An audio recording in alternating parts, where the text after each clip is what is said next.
Bonsoir tout le monde. Merci d'être venus aussi nombreux pour ce nouveau rendez-vous où on va parler de l'Algérie, de son actualité.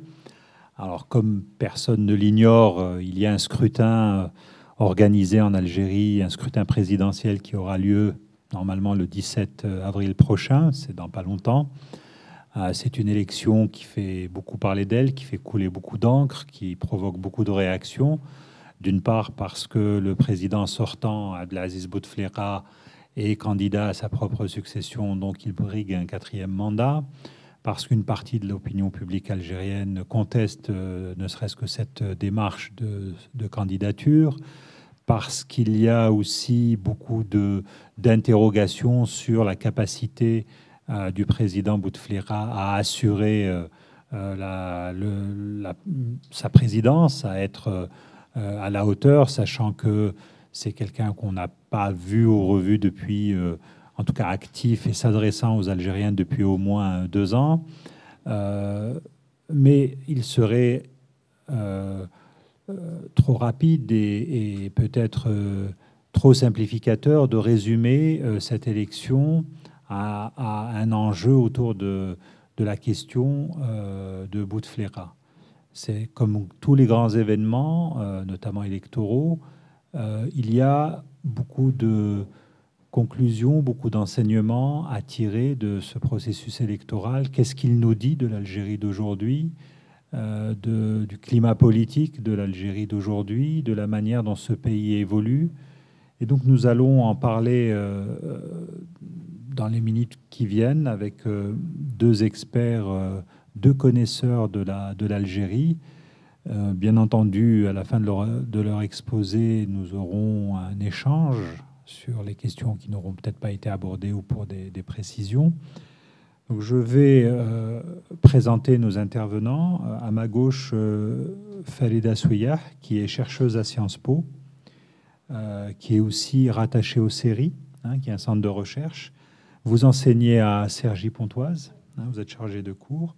Et donc, vous allez nous parler un peu de la manière dont est perçu le processus électoral en Algérie, pourquoi il a perdu sa légitimité et qu'est-ce que ça nous dit par rapport au scrutin du 17 avril. Monsieur Nadji Safir, vous êtes sociologue, vous êtes consultant international, vous êtes spécialiste du Maghreb. Vous avez publié il n'y a pas très longtemps déjà un article qui est disponible sur le net. Il a été beaucoup partagé sur votre analyse de la situation algérienne, de la manière dont vous appréhendez cette élection. Et nous allons parler avec vous du contexte social et politique dans lequel va se dérouler cette élection et peut-être aussi dessiner une possible évolution sur ce qui risque de se passer après le 17 avril.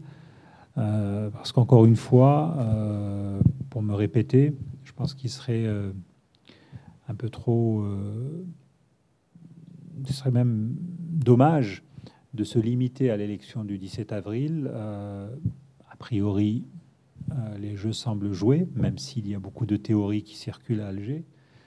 Ce qui compte le plus, c'est ce qui va se passer après. Comment les choses vont se passer après. Et donc, lorsque vous aurez terminé vos exposés respectifs, je me permettrai de rajouter 2-3 mots de faire un peu de prospective, de poser quelques points de réflexion qui méritent, à mon sens, débat.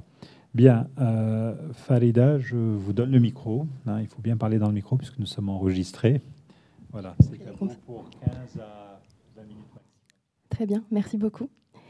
Alors, depuis l'annonce par Abdelmalek Sellal, le Premier ministre, il fut le Premier ministre du gouvernement de Abdelaziz Bouteflika le 22 février, de la candidature du président pour un 4e mandat, l'état de santé de ce dernier et son incapacité manifeste à s'acquitter de ses fonctions ont occupé une grande partie du débat. Son absence, son silence, les montages grotesques de ses rares apparitions télévisées, son incapacité à faire campagne et ses 7 représentants qui font campagne pour lui ont marqué le débat. Cette candidature frappe le système politique algérien d'un nouveau discrédit. Elle crée un malaise. La candidature de Bouteflika, malade, vieillissant, met en évidence que l'Algérie peut fonctionner et fonctionne depuis 2 ans avec un président invalide. Elle repose avec acuité la question qui gouverne, question récurrente dans ce régime dont on ne cesse de réaffirmer l'opacité. Ce qui m'a interpellée en tant que jeune chercheuse, c'est que les critiques et les interrogations adressées à ce processus électoral se concentraient beaucoup sur la candidature d'un président qui est de toute évidence inapte à occuper ses fonctions. Pourquoi le présente-t-il ? Pourquoi n'essaye-t-il même plus de sauver les apparences ? Finalement, moi j'ai choisi en grande partie dans la présentation que je vais vous faire de me détacher de ces interrogations-là, puisque pour moi, finalement, la question qui mérite le plus notre attention, c'est pourquoi faire des élections dont on connaît les issues et dont on n'essaye même plus de faire comme si elles étaient démocratiques. Et pour vous faire cette présentation, je vais me focaliser sur 3 axes. Dans un premier temps, sans j'espère en faire une présentation trop théorique, j'aimerais revenir avec vous sur le fait que les élections non concurrentielles ne révèlent pas de l'anomalie sociologique ou historique pour l'Algérie, au contraire, elles sont ancrées, qu'elles jouent une fonction, que ce n'est pas parce qu'elles ne sont pas compétitives comme elles le sont dans des démocraties libérales, qu'elles n'ont pas une fonction politique, ces élections, et que, plus encore, comme vous l'avez indiqué en introduction, elles peuvent nous donner quelques enseignements sur les dynamiques politiques en cours en Algérie. Il ne faut pas, justement, parce qu'elles ne sont pas concurrentielles, les écarter du revers de la main et en faire un non-événement et un élément non pertinent à analyser. Donc, tout d'abord, mon premier point, ce type d'élections, comme celles qui vont avoir lieu en Algérie, ne sont pas une anomalie sociologique. Les travaux sur les élections non concurrentielles existent depuis les années 70. Avant de rentrer un petit peu plus dans le cœur du sujet, j'aimerais vous proposer une définition que je reprends à Alain Rouquier dans l'ouvrage « Des élections pas comme les nôtres », où, dans sa contribution, il définit les élections non concurrentielles comme des élections où les électeurs ne sont pas en mesure d'écarter les dirigeants qui leur sont proposés par le pouvoir, et ceci, quel que soit le degré de liberté du scrutin et en dépit de l'existence d'options ou de candidatures multiples. Autrement dit, une élection non concurrentielle est une consultation dont le résultat est connu d'avance, non en raison d'une préférence constante et éclairée de la majorité des électeurs, mais par suite soit de manipulation du pouvoir central, soit de contraintes extra-politiques quasiment insurmontables. Donc ceci est la définition du pouvoir de l'élection non concurrentielle. Ce qui est intéressant, c'est qu'il utilise le mot « le pouvoir » pour ceux qui proposent les candidatures, et comme peut-être certains d'entre vous le savent, le hasard sémantique fait que souvent, pour se référer à l'opacité des dirigeants en Algérie, on ne parle pas du gouvernement, mais on parle en français dans le texte de « le pouvoir ». Donc, pour le dire autrement, et pour revenir sur ce que sont ces élections non concurrentielles, elles reposent sur un paradoxe sémantique, puisque usuellement, on associe élection et choix. Or, là, ce sont des élections qui n'offrent pas réellement un choix, une alternative aux électeurs. Et ces élections non concurrentielles, elles sont multiformes. Elles peuvent prendre, bien sûr, des formes très coercitives, empêcher l'acte de voter ou intimider les électeurs, mais elles peuvent en réalité prendre d'autres formes. En Algérie, ça a pris la forme d'un régime de parti unique, sur lequel je vais revenir un petit peu ultérieurement, quand je vais essayer de ancrer un petit peu historiquement l'histoire des consultations électorales présidentielles dans le pays. Mais ça peut aussi reposer sur un multipartisme exclusionnaire. J'entends par là un multipartisme où on exclut de la compétition électorale les candidats les plus sérieux, les réels, l'opposition qui pourrait faire de l'ombre, et on admet un ensemble de petits partis, le plus possible de petits partis, des partis pratiquement d'ornement, pour essayer de crédibiliser le processus électoral.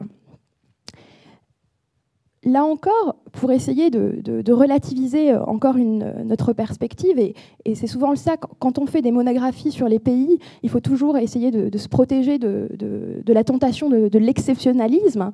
Eh bien, je voudrais aussi indiquer ici que l'adéquation entre démocratie et processus électoral a profondément été remise en cause depuis que Huntington affirmait je vais citer en anglais dans le texte et puis traduire, elections are not only the life of democracy, they are the death of dictatorship. Donc pour Huntington, l'élection, c'était la vie de la démocratie, mais elle marquait la fin de la dictature, de l'autoritarisme. Depuis, on est bien revenu sur ces théories-là.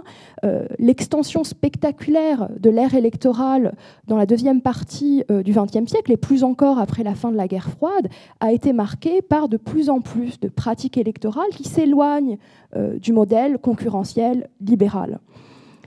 En ce sens, et j'irai même plus loin en disant que les régimes autoritaires ou non démocratiques qui ne pratiquent pas d'élections sont l'exception, sont l'anomalie sociologique aujourd'hui, et ce n'est pas le contraire qui est le vrai. Donc l'adéquation élection est égale liberté ou élection est égale démocratie est bien remise en question. Maintenant, essayons de nous écarter un petit peu de ces considérations théoriques sur ce que c'est qu'une élection non concurrentielle et intéressons-nous plus particulièrement à l'histoire des consultations électorales, plus particulièrement présidentielles, algériennes et de l'Algérie indépendante, bien évidemment. Et là encore, ce que cela révèle comme étude, c'est que tout simplement, cette élection qui va se dérouler le 17 avril s'inscrit dans une forme de continuité des élections précédentes. À son indépendance, l'Algérie est un régime de parti unique, avec un seul candidat par siège aux élections parlementaires, et les élections présidentielles ne présentent qu'un seul candidat, et ce sont des élections de type plébiscitaire. Pour donner quelques chiffres, la première élection présidentielle algérienne en 1963 voit le seul et unique candidat, Ahmed Ben Bella, élu avec 99,60% des voix. À la suite du coup d'État de 1965 qui a porté Boumedienne au pouvoir, on a une interruption des consultations électorales au sein du régime politique algérien, avec lesquelles on renoue avec, en 1973, et avec la charte de 1973 et la constitution de 1976. De nouveau, nous avons une consultation électorale en décembre 1976, où, là encore, on a un seul candidat, Houari Boumedienne, qui est élu avec 99,5% des voix. En 1979, avec la mort de Houari Boumedienne, Chedli Benjdid, seul candidat, est élu avec 99,40% des suffrages. Il est ensuite réélu en 1984 et 1988, avec respectivement 99,42% et 93,26% des voix.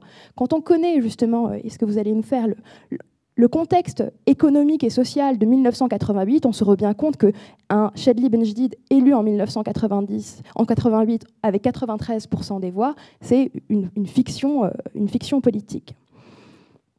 L'Algérie est donc, jusqu'à la fin des années 1980, un régime de parti unique dans lequel la pratique normale des scrutins est le plébiscite du leader charismatique.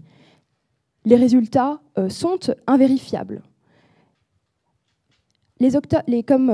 Comme vous le savez, on a une rupture, en tout cas politique, avec les émeutes d'octobre 1988. La Constitution de 1989 introduit le multipartisme, elle libéralise l'espace politique.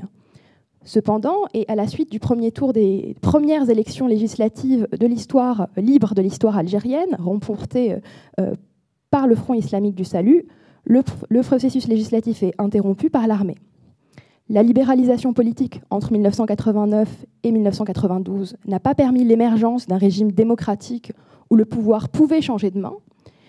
Et à la suite de cette interruption, les Algériens sont pris au milieu d'un conflit qui oppose les groupes islamistes à l'armée et aux forces de sécurité durant près d'une décennie. Le président Chedli Benjdid est poussé à la démission en janvier 1992. Il est remplacé par Mohamed Boudiaf à la tête du Haut Comité d'État. Boudiaf est assassiné en 1992. Il est remplacé par Ali Keifi jusqu'à 1994. Puis on a Yamin Zeroual qui... Et là, on renoue encore une fois avec les consultations électorales, va être élu le 16 novembre 1995, dont là, une élection, et la première élection algérienne avec plus d'un seul candidat. Et Yamin Zeroual, qui est un candidat de l'armée, issu de l'armée, est élu avec seulement 61,34% des voix. Et c'est en 1999 qu'on va avoir Abdelaziz Bouteflika, qui avait déjà été pressenti en fait pour prendre la suite de Houari Boumedienne. Il avait occupé des rôles politiques très importants dans le gouvernement algérien précédemment, notamment le rôle de ministre des Affaires étrangères, va se présenter pour la première fois pour son premier mandat.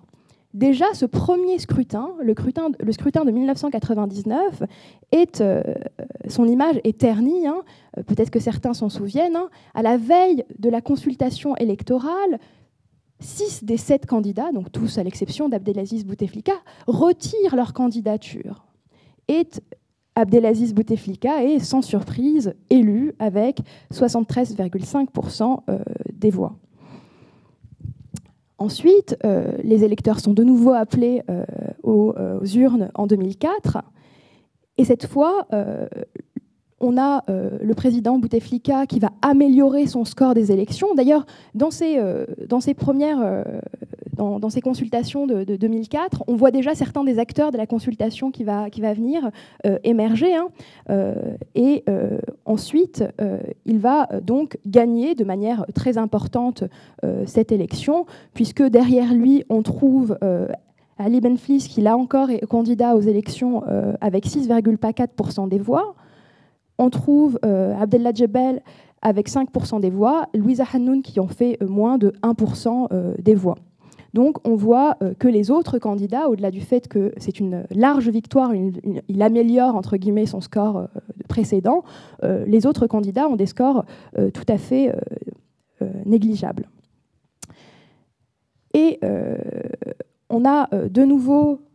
Et là, après modification de la Constitution, parce que la Constitution algérienne limitait jusqu'alors le nombre de mandats à 2, Bouteflika qui se présente pour un 3e mandat en 2009 et qui est de nouveau réélu avec 90,24% des voix. La crainte principale était en réalité celle de l'abstention.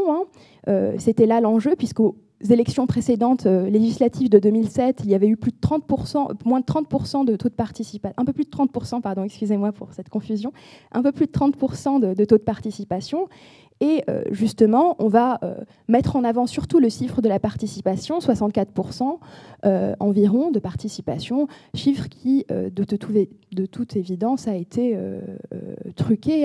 Et cela, c'était pas vraiment nécessaire d'avoir les diplomates américains qui nous le révèlent, mais ça a été notamment révélé par l'un des câbles de Wikileaks, qui estime qu'en réalité, le taux de participation se trouvait plutôt entre 25 et 30% qu'à cette hauteur-là. Donc, aujourd'hui, le président Bouteflika dirige l'Algérie depuis 15 ans. Il est candidat à sa propre succession. C'est lui qui qui a eu le plus long, enfin, la plus grande expérience à la tête de l'Algérie, puisque Houari Boumedienne était resté à la tête de l'Algérie 13 ans et Chedli également. Néanmoins, les dynamiques ne sont pas forcément différentes. C'est ce que j'essayais de vous communiquer, tout simplement puisque, à l'exception de Yamin Zeroual, si on fait le bilan, on se rend compte que tous les présidents sont morts en exercice ou ont été poussés à partir lorsqu'on pense à Chedli Benjedid ou à Ben Bella. Donc, on a bien... Les élections qui nous attendent sont bien des élections plurielles, puisqu'il y a plusieurs candidats, des candidats qui font campagne, mais qui n'ont pas du tout l'artillerie qu'a à sa disposition Abdelaziz Bouteflika pour faire campagne et qui n'ont pas qui ne sont pas des candidatures suffisamment fortes pour faire une réelle concurrence. D'ailleurs, je vous invite à... je me suis baladée sur le site internet d'Abdelaziz Bouteflika, candidat président aujourd'hui. Alors c'est un site on ne peut plus high-tech, avec notamment des vidéos de tous les meetings qui ont lieu de ses représentants, et on voit qu'il peut, de cette manière, faire 3 meetings par jour aux trois bouts de l'Algérie. Et on a aussi le programme qui est présenté. Donc, tout cela, c'était pour ancrer un petit peu ce type de consultation dans l'histoire algérienne, pour ne pas en faire non plus un élément exceptionnel et pour ne pas avoir la mémoire trop courte.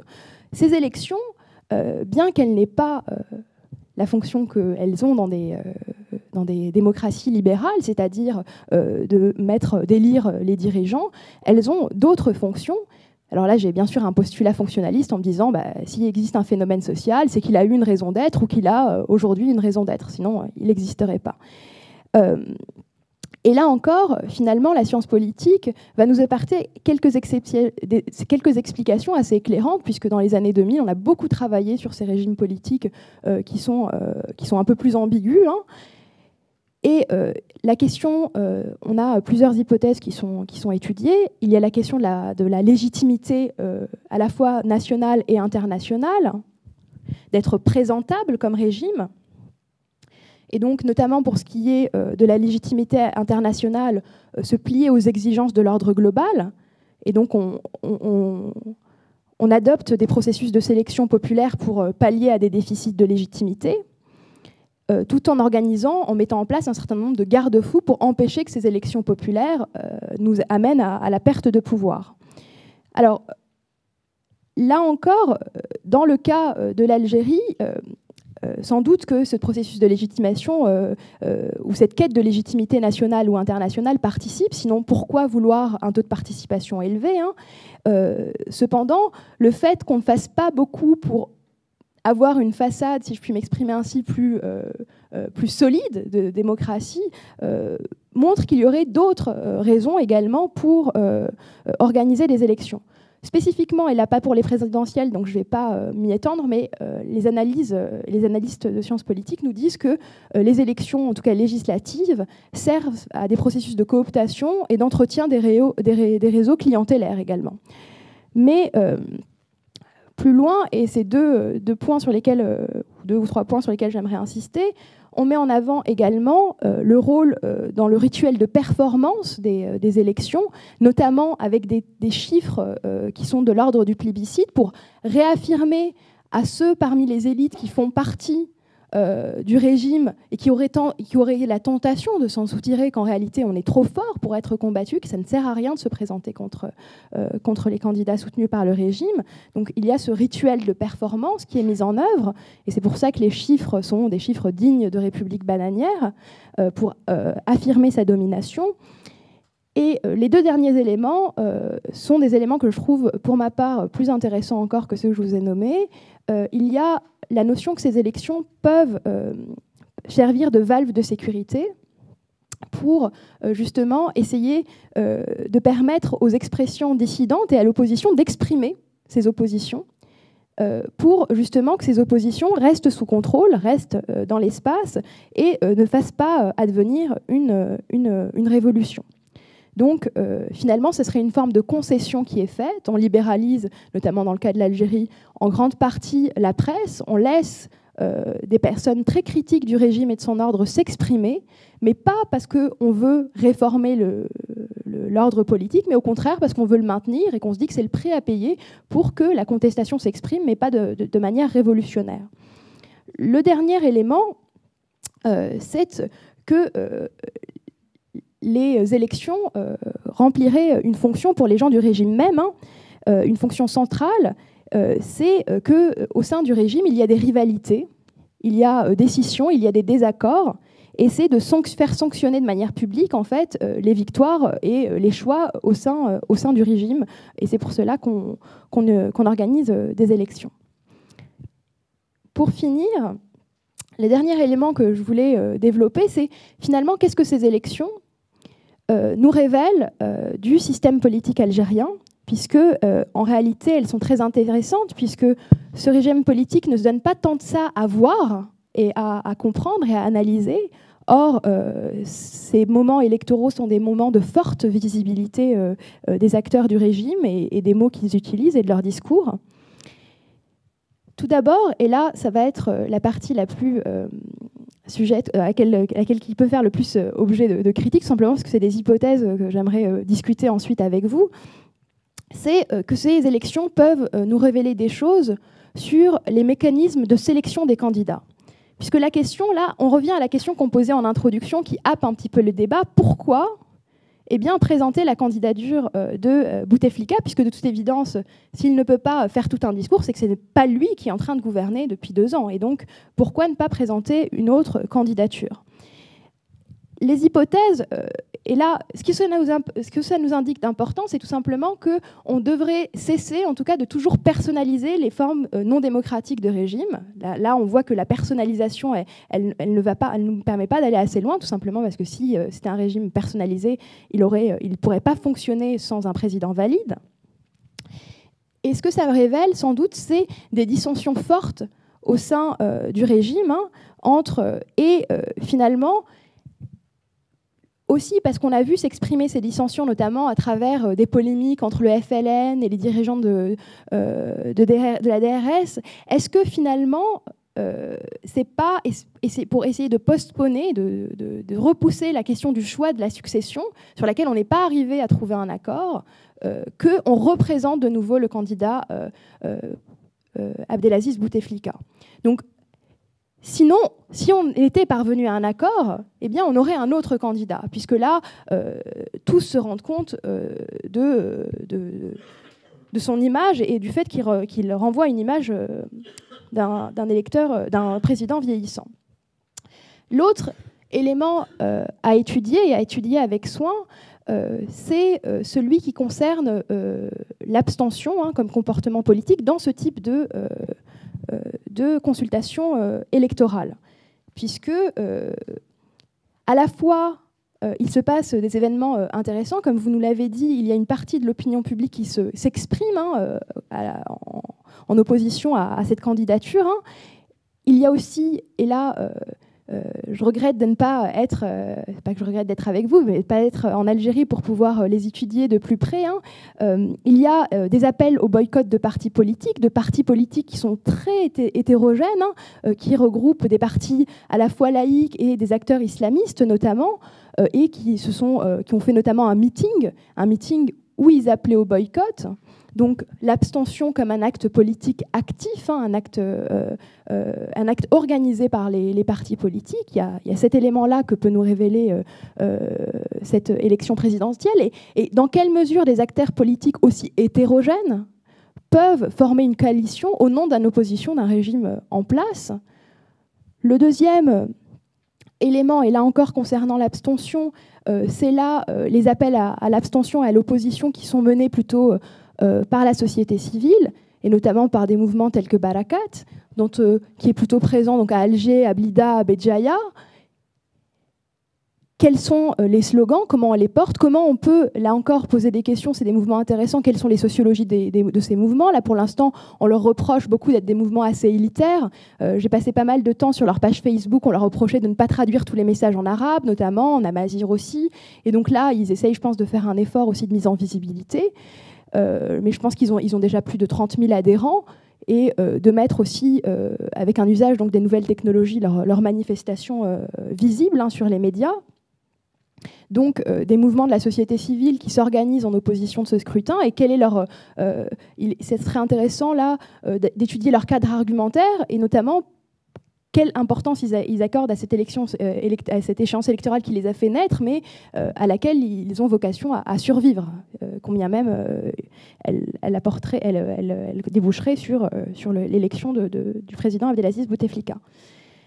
Et troisième et dernier élément, et après je me tais, la question de... Là, on a parlé de l'abstention qui est active, qui est militante, qui se dit, qui se parle dans l'espace public. Moi, c'est vrai que dans mes travaux personnels, je travaille aussi sur l'abstention, mais plutôt une abstention qui est le reflet d'une forme de dépolitisation. Et en fait, je travaille sur un mouvement migratoire qui est celui des Haraga, qui est des jeunes, et notamment des jeunes hommes urbains qui partent par barque. Et une partie de nos entretiens concernait leur rapport à la politique. Et il y avait une désaffection qui était très forte. Et alors, j'aimerais bien les actualiser, ces entretiens, puisqu'ils avaient lieu avant cette dernière échéance électorale. Mais la personnalité d'Abdelaziz Bouteflika apparaît aussi dans les entretiens. Et donc, je vais vous parler un petit peu de ces entretiens. Les hommes politiques et les partis sont décrits comme tous faux, par Ali, 23 ans, qui dit ne faire confiance à personne. Aucune figure politique qui pourrait être l'exception n'apparaissait dans les entretiens. le président Abdelatif Bouteflika n'était pas tenu pour la plupart comme responsable des maux de l'Algérie. Hein.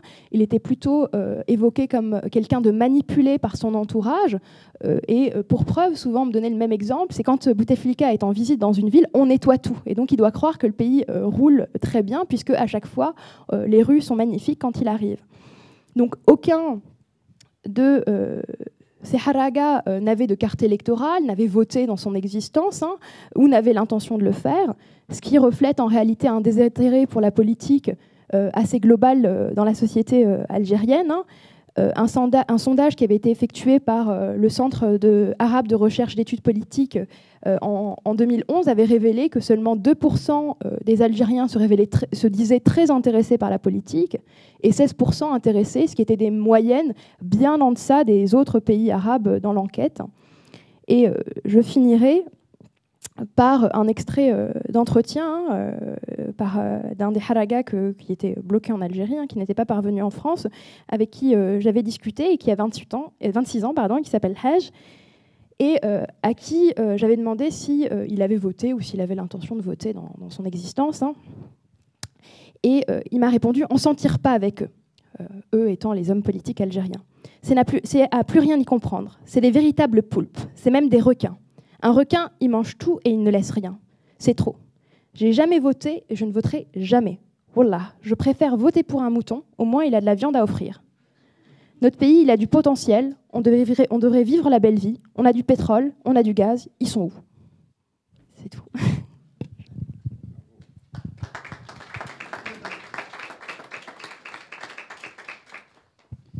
Merci. Merci de nous avoir rappelé que finalement nous sommes dans une continuité de manifestations électorales qui ont jamais eu pour but réel de la diversité ou la concurrence électorale, comme vous le dites, mais que c'était finalement des exercices de style qui ont leur propre logique et qui en disaient effectivement énormément sur la nature du régime. Deux petites choses, puis je passerai la parole à M. Naji Safir. En parlant d'élections et de ressenti, il me semble qu'il y a eu deux moments où, dans l'existence du peuple algérien, il y a eu, alors j'ai pas connu celle de 63, je n'étais pas encore né, mais je pense que l'élection de 95 a été un moment assez important dans le ressenti général, parce que beaucoup de gens ont vu dans ces élections une possibilité de sortie de crise. Et bien entendu, à part, pour d'autres raisons, celles de 1991 ont été aussi vécues de manière assez importante. Et c'est vrai que depuis la réélection de Bouteflika, les réélections successives, et notamment quelque chose dont on a très peu parlé, mais qui a été finalement cette colère avortée de 2009. Puisque déjà, ce que nous vivons aujourd'hui, on l'a vécu, mais de manière un peu moins violente, un peu moins importante en 2009, lorsqu'il a décidé de se représenter pour un troisième mandat, et qu'une partie, alors j'aime pas trop ce terme, mais utilisons-le, une partie des élites, notamment médiatiques, ont essayé d'entraîner le reste de la société pour protester contre ce mandat et que finalement, ils n'ont pas été suivis. Monsieur Naji Safir, c'est à vous. Des élections formelles, non concurrentielles. Dans quel contexte? Bien, merci. Alors, moi, je pars d'un constat, c'est que ces élections ont un caractère tout à fait exceptionnel. C'est-à-dire que si on était, il y a 10 ans, disons un contexte dans lequel le président Bouteflika aurait été, si je puis dire, en bonne santé, au fond, le scrutin aurait été un scrutin banal, tel que ceux qui ont été évoqués par Farida Souiah dans son exposé. Qu'est-ce qui fait la singularité de la situation? C'est qu'on est dans une situation, à ma connaissance, hein, moi je ne suis pas un grand spécialiste de sciences politiques, mais réellement exceptionnelle, dans la mesure où on a un président en exercice, mais qui fonctionne de plus en plus depuis 2-3 ans sur un mode virtuel, qui se présente pour un 4e mandat et qui fait tout à fait exceptionnel, une fois de plus, n'est même pas en mesure d'assumer sa campagne électorale. Je crois que c'est à partir de là que l'on peut commencer à se poser des questions. Parce que sinon, ça aurait été la énième élection du même type, qui n'aurait présenté aucune singularité digne d'un intérêt quelconque. Alors, pour ma part, et comme on m'y a invité, indépendamment, disons, des facteurs individuels, des facteurs personnels, parce qu'il faut le reconnaître, les individus jouent un rôle particulier dans l'histoire. On ne peut pas imaginer une histoire qui ne serait faite que par les classes, par les mouvements, par les structures. Les individus jouent un rôle dans l'histoire. Donc, je dirais, indépendamment de tout ceci, si on s'intéresse au contexte, moi, mon hypothèse, et c'est ce que j'ai essayé de présenter dans ce papier qu'a évoqué Akram Belkaïd, c'est de dire qu'on ne peut pas comprendre ce qui se passe actuellement en Algérie si on n'intègre pas le fait que c'est une société marquée par une double logique de rente. La société algérienne contemporaine est marquée par une première logique de rente. C'est, quand je dis première, c'est historiquement, hein, on y reviendra. La première logique de rente, c'est une logique de rente historique. C'est une logique de rente symbolique, ce n'est pas une rente matérielle, c'est une logique de rente qui fonctionne grâce à l'instrumentalisation du passé, essentiellement par les élites politiques. Je dis essentiellement parce qu'en fait, cette instrumentalisation parcourt en réalité toute la société. Et c'est bien le message qui nous est transmis par cette candidature du président Bouteflika. Et j'ai retenu une phrase dans la lettre qu'il a adressée au peuple algérien il y a de cela quelques jours. Il dit qu'en fait, il a consacré à l'Algérie toute sa vie et il veut lui consacrer, pratiquement c'est dit ainsi, je n'ai pas le texte exact, il veut lui consacrer ce qui lui reste à vivre. Et ça a été repris, c'est ça qui est extraordinaire, par le directeur de campagne et l'ancien Premier ministre, M. Abdelmalek Sellel. C'est-à-dire qu'en fait, par-delà la logique qui peut être celle d'un individu ou d'un groupe peut-être limité, je ne sais pas moi, à sa famille, à une clientèle, à une parentèle, etc. En fait, c'est une logique de génération. Moi, je crois qu'il faut intégrer cette dimension de génération. Nous sommes en présence d'une génération qui considère qu'elle n'a pas encore achevé sa mission. Et c'est d'ailleurs dit officiellement.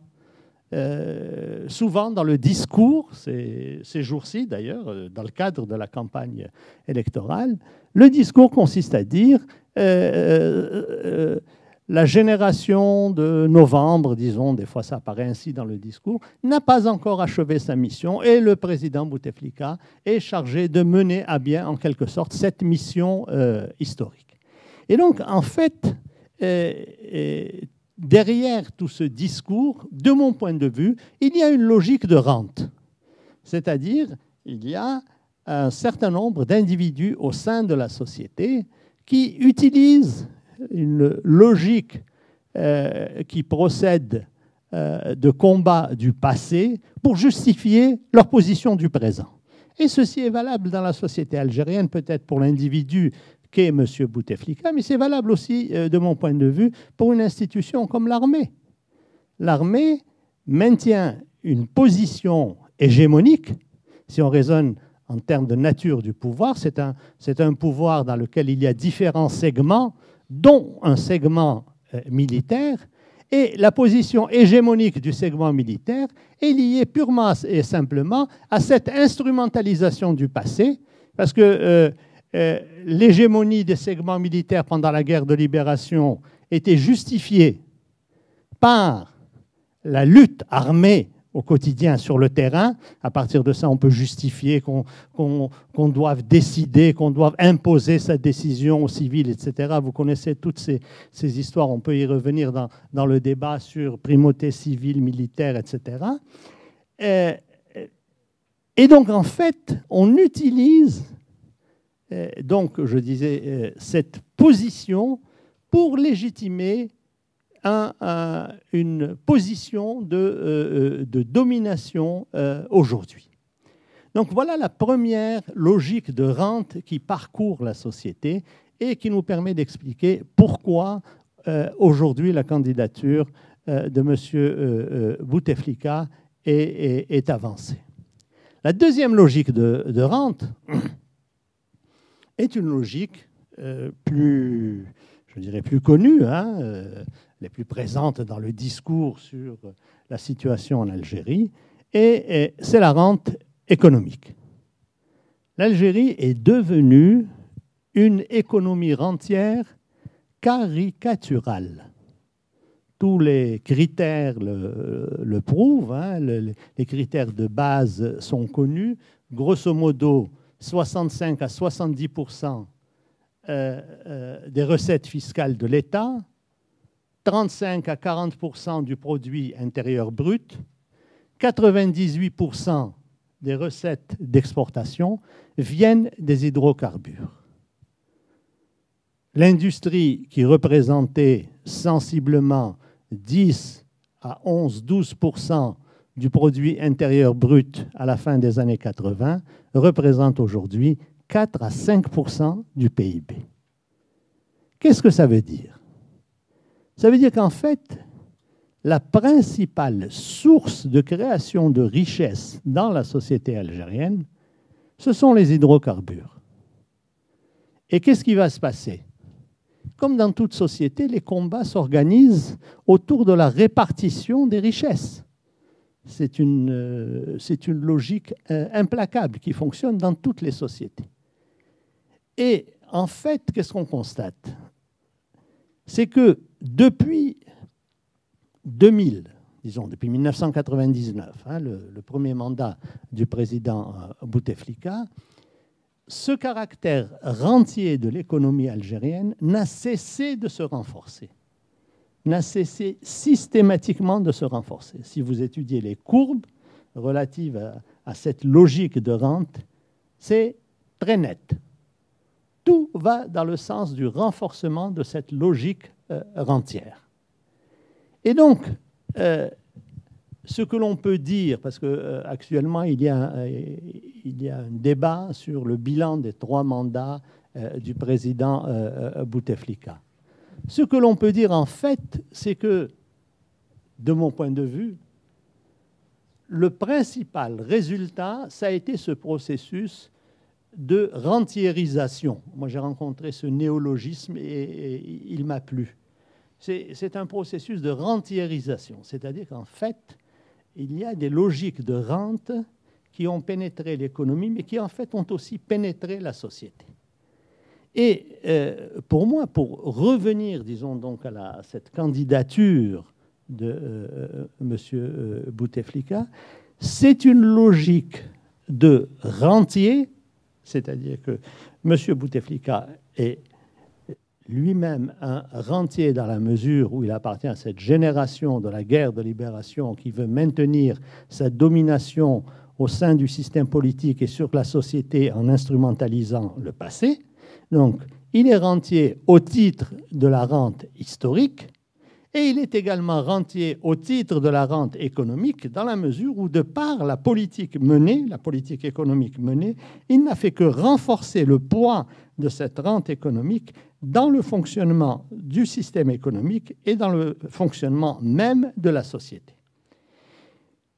Et je dirais que cette candidature est en réalité l'expression d'un consensus rentier.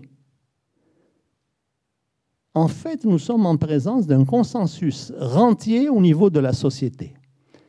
Moi, je suis, comment dirais-je, désolé, je me sens très, très proche des mouvements qui contestent cette candidature. Mais la réalité, c'est qu'il n'y a pas de mouvement social puissant qui conteste cette candidature. Moi, je dis que, grosso modo, nous nous retrouvons dans la problématique du printemps 2011. Au printemps 2011, si vous vous rappelez, tout le monde s'attendait à ce qu'il y ait quelque chose en Algérie.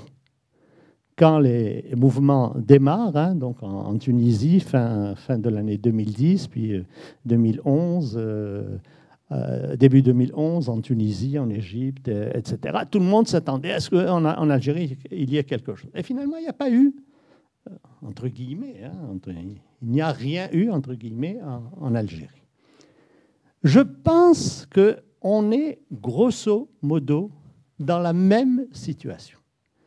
On constate, par exemple, le mouvement Barakat, qui a été évoqué tout à l'heure par notre collègue Farida Souiah, a organisé des mouvements qui n'ont pas réuni beaucoup de monde. Ça se compte en dizaines de personnes. Ça rappelle ce qui avait été fait à l'époque par, quand je dis à l'époque, en 2011, par quelques mouvements politiques, dont le RCD, etc., qui se réunissaient sur la place du 1er mai à Alger et qui n'ont jamais pu réunir suffisamment de monde pour qu'il y ait une protestation significative en mesure de contester les fondements du système politique. Et donc, je pense qu'actuellement, on est dans la même situation. C'est-à-dire qu'il y a des forces de contestation qui existent au niveau de beaucoup d'élites intellectuelles, au niveau de beaucoup de jeunes, parce qu'en fait, les jeunes, on parlait de logique de rente, mais les jeunes, en réalité, n'ont que des miettes de la rente. À cet égard, moi, j'ai trouvé une information que j'ai trouvée très intéressante, que j'aimerais vous communiquer. Une déclaration du candidat Benflis, faite il y a 3 jours, et qui dit contrairement à ce que l'on veut me faire dire, je n'ai pas l'intention de demander aux jeunes de rembourser les crédits qui leur ont été accordés. Donc je découvre comme ça, j'étais ahuri en lisant cette information, c'est-à-dire que c'est devenu un élément de la campagne électorale. Je suppose, parce que je n'ai pas trouvé la déclaration à laquelle M. Benflis répond, donc je suppose que du côté des partisans de M. Bouteflika, on fait dire si M. Benflis arrive au pouvoir, il va vous demander de rembourser. Qu'est-ce que ça veut dire? Ça veut dire sous-entendu, nous, on ne vous demande pas de rembourser. Parce qu'en fait, tous ces prêts qui sont accordés dans le cadre de dispositifs que vous connaissez, qui sont l'ANSEJ, l'ANGEM, etc., en fait, c'est une redistribution de la rente. Il n'y a pas de projet économique viable. D'ailleurs, il y a un taux de survie des projets qui est très faible et un taux de remboursement de ces projets qui est très faible aussi. Pourquoi? Parce qu'il n'y a pas de politique économique globale suffisamment dynamique pour créer les conditions permettant à des micro-projets de s'agréger dans une véritable logique de production. Donc, et pour conclure, je ne veux pas parler trop longtemps, ce que je veux dire, c'est qu'on est dans une situation où tout se passe comme si les logiques de rente restent pour le moment, et je conclurai sur les perspectives, elles restent pour le moment dominantes. Alors, pourquoi pour le moment? Parce que si on intègre une dimension un peu prospective, ces 2 logiques de rente qui jusqu'à présent ont été dominantes, qui jusqu'à présent ont été fortes et qui, à mon avis, donc, sont porteuses de cette candidature, elles sont appelées à s'épuiser, objectivement. La première, la rente historique, ne peut que s'épuiser. Pourquoi? Parce que les générations porteuses de cette rente sont condamnées, je dirais, par le processus biologique, en quelque sorte. Et c'est dit par M. Sellel, d'ailleurs j'ai trouvé ça très intéressant comme déclaration, il a dit le changement de génération, ça sera après le 4e mandat. On peut se demander. Et il a dit texto, hein, j'ai noté la déclaration. On peut se demander pourquoi ça ne serait pas maintenant. Donc, en fait, on est en présence d'une génération qui veut vraiment épuiser jusqu'à son dernier souffle, au sens presque littéral du mot, sa mission historique. Voilà. Donc, cette première rente historique est appelé à perdre de son influence. Un, parce que les porteurs de cette logique historique sont appelés à partir, et c'est la loi de la nature. Et deuxièmement, elle n'a plus de sens dans une société où l'âge médian est de 27 ans. C'est-à-dire que la moitié de la population a moins de 27 ans. C'est dire que pour elle, invoquer la guerre de libération, etc., bon, ça représente quelque chose en termes de structuration de la conscience nationale, mais ça ne peut en aucun cas légitimer la présence au pouvoir d'une certaine génération. Donc, cette première rente est en voie de perdre de son efficacité sociale, mais la deuxième rente aussi, parce que la rente économique repose sur l'exploitation des hydrocarbures et leur valorisation sur le marché mondial. Toutes les informations dont nous disposons établissent que l'Algérie n'a pas des réserves extraordinaires. De toute évidence, beaucoup de spécialistes, moi je ne suis pas spécialiste, je ne fais que reprendre ce que disent les Algériens les plus compétents dans le domaine, ils s'accordent tous à dire que les réserves algériennes sont des réserves, disons, modestes. Il y a une hausse de la consommation interne. Ça, c'est quand même extraordinaire. Ceci dit, d'un certain point de vue, c'est positif. Ça veut dire qu'il y a un certain développement de la demande. J'entends vaguement, on me souffle le gaspillage. Oui, il y a beaucoup de gaspillage, il y a énormément de gaspillage. Mais ça veut dire qu'on est dans une situation où les perspectives d'exploitation des ressources internes ne sont pas extraordinaires. S'ajoute à cela un autre chambardement qui est en train de se produire au niveau mondial et qui est celui d'une nouvelle donne énergétique dans laquelle, évidemment, ces fameux gaz de schiste, entre autres aux États-Unis, jouent un rôle déterminant. Donc, en fait, cette deuxième rente, elle aussi, elle connaît ce que j'ai appelé dans mon papier une espèce de crise des ciseaux. Hein. Donc, il va y avoir, c'est le même processus, une baisse des capacités d'utilisation des ressources financières, avec en même temps une hausse de la demande. Parce que même si l'accroissement de la population s'est relativement ralenti, il continue. Et les dernières prévisions donnent une population algérienne de l'ordre de 47 millions en 2050. Donc, en fait, et je conclurai sur ça, puisque notre ami Akram Belkaïd me demande, disons, une petite évaluation prospective, on est dans une situation où ces deux rentes sont en train de s'épuiser. C'est-à-dire que, objectivement, ça veut dire que le système doit trouver, le système politique algérien doit trouver de nouvelles sources de légitimité et doit trouver de nouvelles sources, je dirais, de développement, économique. Donc, en fait, l'Algérie entre dans une phase, de mon point de vue, entre dans une phase délicate de transition et d'incertitude. Là-dedans, le quatrième mandat, à mon avis, ne fait que compliquer les conditions dans lesquelles le système politique va pouvoir répondre à des contraintes aussi exigeantes. Il y aurait eu peut-être une autre candidature de quelqu'un de plus, je ne sais pas, disons dynamique, jeune, etc. Il aurait déjà eu beaucoup de difficultés à répondre à de telles exigences. De mon point de vue, donc, et je conclurai sur ça, nous sommes dans une situation où les capacités de réponse vont être relativement faibles et des perspectives d'instabilité, je pense, sont peut-être pas à court terme, mais à moyen terme, sont probablement à imaginer. Voilà, et je conclus sur ça.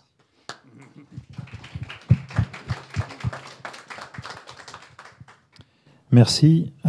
Oui, logique de rente. Alors, je pensais que vous alliez le rappeler, mais on avait tout de même eu un discours de Abdelaziz Bouteflika avant son accident, où il avait dit « c'en est fini pour ma génération hein ». Donc, c'est une... Voilà, et donc c'est une formule qui est très utilisée.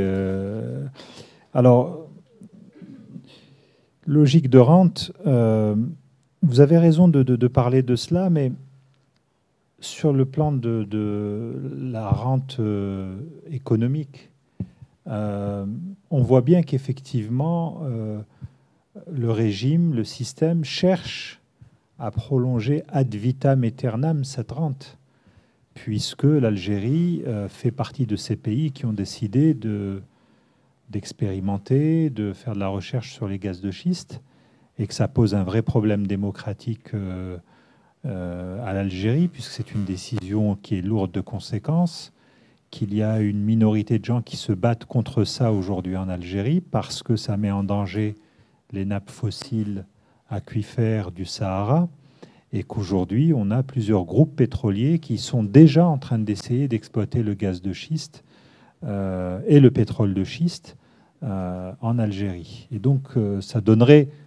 un prolongement à l'épuisement des hydrocarbures. Deuxième discours qui démontre ce que vous dites, c'est-à-dire ce caractère incontournable de la rente énergétique, c'est tout le débat autour du solaire. C'est-à-dire que il y a eu un prix Nobel d'économie qui un jour a dit qu'il pleuvait sur le Sahara algérien des quantités incroyables de pétrole à la seconde, en parlant du soleil. Eh bien, c'est pas tombé dans l'oreille d'un sourd, parce que justement, l'une des perspectives qui renforce le régime dans l'idée qu'il aura toujours une rente, c'est de se dire, demain, on va avoir du soleil, on va mettre des centrales solaires et on va vendre de l'électricité à l'Europe qui va nous l'acheter, et donc on va continuer à être un pourvoyeur d'électricité et d'énergie. Et donc, ça m'amène à ce que je vous disais tout à l'heure, c'est-à-dire que quelque part, ce régime est convaincu qu'il va durer. C'est un système qui est convaincu. Je pense que c'est une de ses caractéristiques.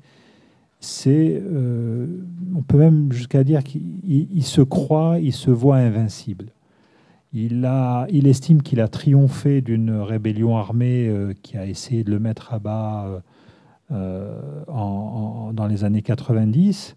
Et donc, face à cette situation, tous ceux qui souhaitent un changement en Algérie, pour les raisons que vous avez évoquées, c'est-à-dire qu'aujourd'hui, beaucoup de gens, s'adressant au système, s'adressant à ses décideurs, à Bouteflika, aux gens qui l'entourent, aux militaires, leur disent « mais la situation est intenable ». La situation est intenable, elle est, comme vous l'avez dit, il y a un effet de ciseau, les recettes en pétrole vont diminuer. L'Algérie, à partir de 2025, peut-être même avant, va être obligée de se réendetter pour faire face à son train de vie, qui est absolument incroyable. C'est un pays qui, aujourd'hui, importe de tout. C'est-à-dire que quand vous vous baladez dans les rues d'Alger, vous avez des produits de consommation qui viennent de Turquie, de Malaisie. J'ai même trouvé des choses en provenance de Ceylan. C'est-à-dire, on se dit des choses qui, hier encore, étaient fabriquées sur place. Donc, c'est pour dire à quel point la mutation de l'économie est devenue... Vous avez parlé de rentiérisation tout à l'heure. Moi, j'avais un néologisme. Je disais la bazarisation de l'économie algérienne. C'est devenu un bazar. On ne produit pas grand-chose.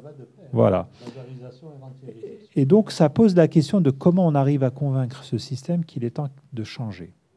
La voie de la violence, elle a montré ses limites, parce qu'on a vu que c'est un système qui excelle dans sa capacité à retourner la violence contre ceux qui l'exercent, ou même à punir le reste de la population, qu'ont fait les années 90. Est-ce qu'on peut trouver quelqu'un d'éclairé dans ce système, un Gorbatchev, qui va comprendre qu'il est temps d'entrer en transition, que l'Algérie rentre en transition? Et dans l'hypothèse où on va trouver ce Gorbatchev, sur quelle base et sur quel compromis national on va rentrer en négociation? Et j'ai beaucoup aimé ce que vous avez dit sur le fait que la logique de rente, elle touche tout le monde. Dans l'Algérie, il est toujours très simple, et ça c'est quelque chose que je répète souvent, toujours très simple de s'en prendre au système en disant il y a le système et il y a la population. Non, c'est un tout. Tout le monde, alors certes, il y a ceux qui vivent mieux que les autres, mais chacun y trouve son compte jusqu'à présent. Les crédits de l'ANSEJ, c'est pas rien. C'est tout cet argent qui a été distribué. J'ouvre une petite parenthèse pour faire le lien avec ce qui a été dit tout à l'heure sur les haragas. J'avais beaucoup aimé un reportage publié par mes confrères d'Al-Watan à Oran, où ils avaient trouvé un jeune qui avait pris les crédits donnés par l'État pour fabriquer des bateaux et les vendre aux haragas pour qu'ils puissent partir. Donc j'avais trouvé ça... Voilà. Et donc, mais comment on arrive à finalement... Parce que c'est ça les questions qui se posent pour l'Algérie, je dirais, à moyen terme. C'est dans le cas positif où nous rentrons en transition politique, ce qui n'est pas encore joué. Sur quelle base allons-nous rentrer dans cette transition politique? Comment on va la mener? Et là, le discours politique est encore assez... notamment de l'opposition, est encore assez, je dirais, prudent, assez approximatif. Or, il faut y réfléchir. Il y a des gens qui sont au pouvoir. Qu'est-ce qu'on leur propose? Qu'est-ce qu'on met sur la table? Est-ce qu'on met l'amnistie? Est-ce qu'on oublie tout? Est-ce que ça pose de vraies questions qui sont, à mon avis, fondamentales, d'autant que, encore une fois, ce qui se passe sur l'échelon régional, la Tunisie, la Libye, ça ne pourra pas ne pas avoir d'impact sur la situation en Algérie. Voilà, donc je vais vous passer la parole et puis nous répondrons aux questions de l'assistance. Oui, c'est juste que votre présentation m'a fait penser aussi à quelque chose, et qui rebondit en plus avec vos propos à l'instant, c'est que la rente a une influence très grande sur la manière dont les jeunes formulent leurs revendications. Et justement, pour ceux qui ont fait un peu de sociologie des mouvements sociaux, on distingue souvent les revendications matérialistes des revendications post-matérialistes, celles ancrées plutôt dans les valeurs. Et là, j'avais en face de moi des jeunes qui avaient plutôt des revendications matérialistes et qui finalement, plutôt que remettre en question l'usage, le phénomène même rentier, se demander pourquoi eux, pas eux, c'est haqqi, c'est ma part, elle est où ma part, j'ai le droit à ma part. Ce qui influe beaucoup sur la manière dont les contestations se formulent. Notamment, l'Algérie est un pays qui est très prompt aux émeutes et aux révoltes sectorielles ou de voisinage, qui, je crois que selon le ministère de l'Intérieur, il y en a plus de 11 000 par an. Et c'est des revendications concernant les retards de salaire, concernant l'eau, les distributions de logements. Face à ces revendications, l'État réagit en achetant la paix sociale, puisqu'il est rentier, justement, grâce à des programmes, notamment aussi en élevant de manière assez massive les salaires des fonctionnaires ces dernières années. Au-delà de ça, pour ce qui est de la gestion des contestations, et il y a un côté un petit peu étrange finalement à faire un petit peu trop de sciences politiques au bout d'un moment, c'est que finalement des phénomènes qui devraient juste vous révulser finissent par vous fasciner un petit peu. Moi j'étais à Alger en 2011 et justement on avait fini par surnommer Saïd Samedi à cause des appels de manifestation, et on appelait Alger la blanche, Alger la bleue. Et si vous avez descendu l'Arbi Ben Mhidi, un jour où il y avait une manifestation prévue, vous auriez vu le dispositif policier incroyable qui était mis en place. Et en ce moment, je fais des entretiens un peu éloignés avec des jeunes du mouvement Barakat, dont je sais qu'il est minoritaire, mais que je trouve qu'il est quand même intéressant à étudier, justement. Il y a tellement peu de personnes qui contestent de comprendre leur profil sociologique et leur passé militant aussi, qui m'expliquaient que la police, en fait, ne faisait pas preuve de violence. En gros, ce qu'on faisait, c'est qu'on les emmenait. On les emmenait au commissariat et qu'une fois au commissariat, on les traitait plutôt bien et qu'on les relâchait, en fait. Et justement, entre la rente qui permet de faire de l'achat, d'acheter la paix sociale, et cette spécialisation dans la gestion finalement des foules fait que l'État algérien finit par être efficace dans sa gestion des contestations, hein, par obtenir des résultats qui sont relativement bons. Moi, je suis amie avec le journaliste Kamel Daoud, et une fois, il a été embarqué par mégarde. Ils n'avaient pas remarqué que c'était le journaliste Kamel Daoud, et le ministère de l'Intérieur l'a appelé en personne pour s'excuser de l'erreur qui avait été faite. Donc on est dans un État qui veut faire ça de manière relativement maligne, hein, notamment dans l'usage de la violence à l'égard des contestataires. C'était tout.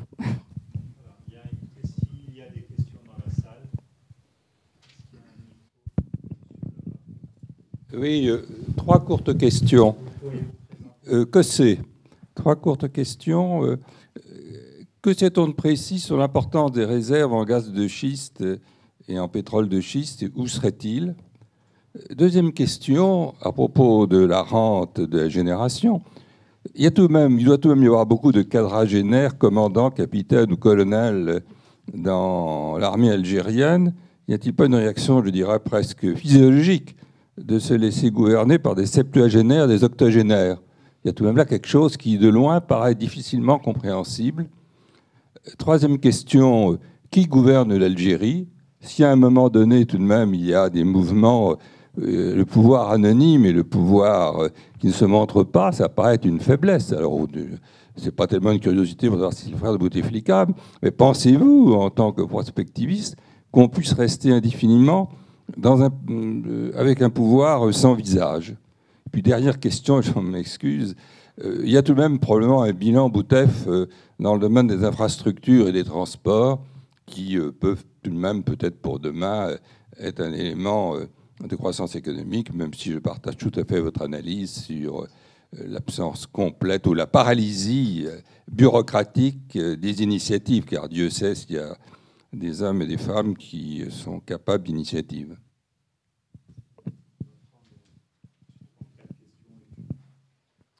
Oui, moi j'aurais deux ou trois petites questions.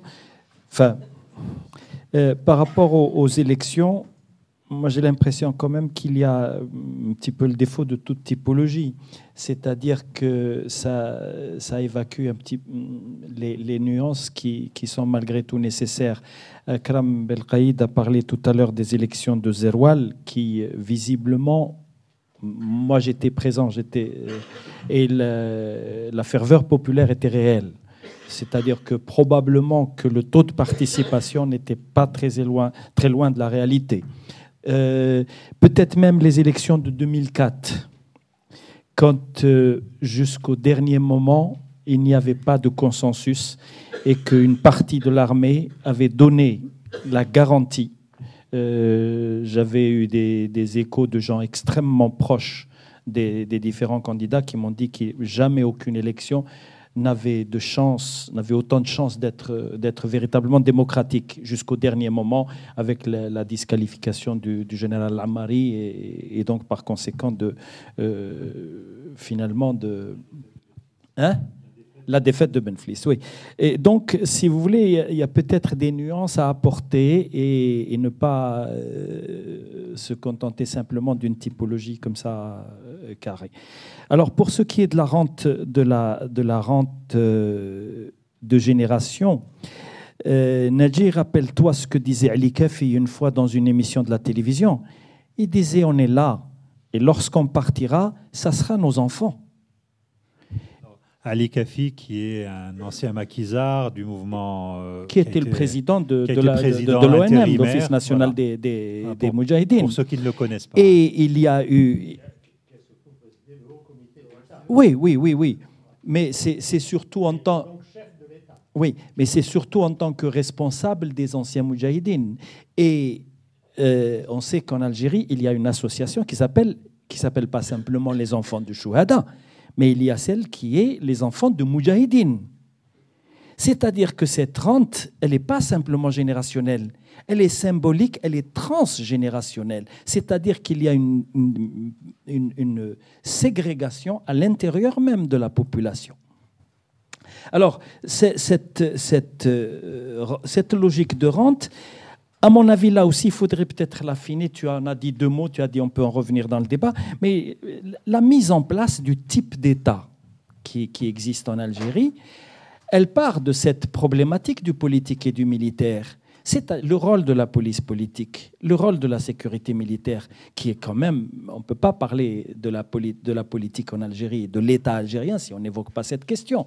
Et c'est ce processus de maillage total de la société qui fait qu'aujourd'hui, on ne sait plus qui est qui.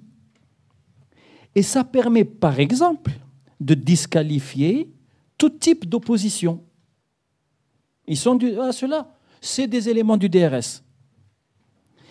Et là, finalement, c'est ce brouillage systématique et cette distinguer comme ça l'État et la société, ça n'a pas de grande chance de nous permettre de voir clair en Algérie, parce qu'il y a de l'État dans la société, il y a de la société dans l'État, et c'est précisément ce type de gestion qui va permettre ce que vous avez dit, c'est-à-dire une espèce de malice dans la gestion par la violence.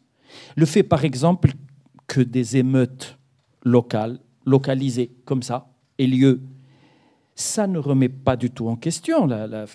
Ce qui aurait pu remettre en question, c'est précisément la coordination, la conjonction de ces émeutes. Et là, évidemment, c'est le problème. Est-ce que véritablement, il est possible qu'il y ait quelque chose de commun, de collectif qui s'appelle l'opposition et qui puisse... Un dernier mot. Tu parlais des prêts de l'ANSEJ, des prêts, etc. Mais personne n'était dupe. Mais les jeunes savaient très bien qu'ils ne rembourseraient jamais. C'était évident. Moi, j'en connais plusieurs qui me disent, et tu as parfaitement raison de dire, ça leur permet d'acheter des bateaux pour foutre le camp. Ah, merci.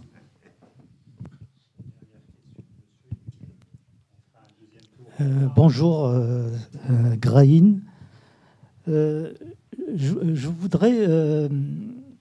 je souhaite que vous précisiez qu'entendez-vous par des élections dont on connaît d'avance les résultats? Est-ce que vous faites allusion à Bouteflika seulement, ou bien à son rival, principal rival, qui est Benflis?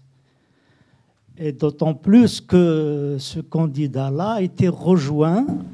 Du moment que vous me regardez, je me permets de dire que moi, je n'ai jamais parlé de ça. Je n'ai jamais parlé d'élection. Non, c'est ce qui a été dit en général. Hein. Voilà ce qui a été dit. D'autant plus qu'il y a des personnalités qui sont assez critiques en Algérie, qui ont rejoint le camp de Benflis. Voilà. Deuxième question, puisque vous êtes tombé tout à fait d'accord sur le fait que c'est des élections consensuelles, etc., j'aimerais savoir comment vous allez placer le mouvement de dissidence kabyle, notamment le MAK, le mouvement pour l'autodétermination de la Kabylie, qui n'existait pas ni au temps de Boumediene ni au temps de Chedli. Voilà, merci. Bien, alors, sur les élections, la typologie. Je suis tout à fait d'accord pour les élections de Zeroual. D'ailleurs, les résultats sont très différents des autres types de résultats que j'ai cités. Hein. Finalement, c'est vraiment la plus petite victoire présidentielle. Et puis aussi, quand je dis qu'il y a un cas unique, quand j'ai parlé des présidents qui soit mouraient au pouvoir, soit étaient plutôt écartés du pouvoir, il y a un cas unique, et c'est Zeroual. Et peut-être que je me suis mal exprimée. On l'a quand même. Oui, mais moins que... Oui. Je veux dire que ce qui a précédé sa décision de partir, ça a été une période terrible pour l'Algérie. Il y avait une campagne des massacres, des campagnes... Oui, mais c'est surtout la campagne de presse contre son principal... Voilà, la campagne de presse des journaux, notamment francophones. Mais c'est vrai qu'on ne l'a pas menacé comme Chadli en 92. Pour les élections de 2004, je dois tout simplement avouer que c'est une non-connaissance de ma part des dynamiques qui étaient mises en place auparavant. Donc peut-être tout à fait qu'elles étaient différentes dans ce qui s'est joué... Elles ont failli, d'accord. Dans ce cas-là, c'est vrai que je ne suis pas au fait de cette différence-là. Après, il y avait quoi comme motif? Oui, je dois avouer que je suis pas... Enfin, je ne sais pas qu'est-ce qui vous a fait conclure qu'on avait dit que c'était des élections consensuelles, en fait, puisqu'on a bien, en tout cas, pour ma part, bien mentionné qu'il y avait quand même énormément d'appels au boycott de partis politiques qui sont très différents les uns des autres.